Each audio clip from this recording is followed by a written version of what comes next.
Sa mga unang araw ng Milan Cortina Winter Olympic Games, hinarap ng mga American athletes sa mga tanong tungkol sa immigration policies ni President Donald Trump at kung komportable pa ba silang katawanin ng isang bansa na nahaharap sa pambabatikos ng ibang mga bansa.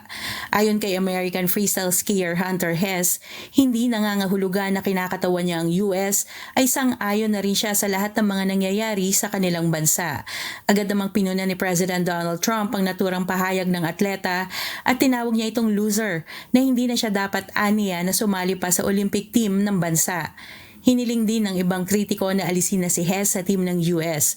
Ipinagtanggol naman ng ibang atleta si Hess gaya ni two-time Olympic gold medalist Chloe Kim na nanawagan ng pagkakaisa, habang sinabi ng isang silver medalist skier na si Eileen Gu na personal niyang nakausap si Hess at naiintindihan niya ang pressure sa mga atleta kapag nasabay ang politika sa kompetisyon.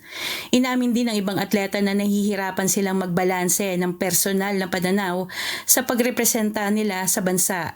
Para sa iba, nananatiling isang powerful space pa rin ang sports para sa pag-uusap at paghilom at umaasang makapagbubuklod pa rin ng kompetisyon ang mga tao sa kabila ng kanilang makakasalungat na pananaw.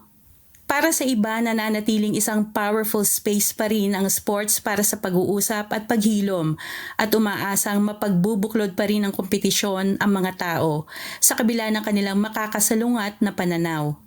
Kath Carriedo, humahataw sa Balita Ngayon.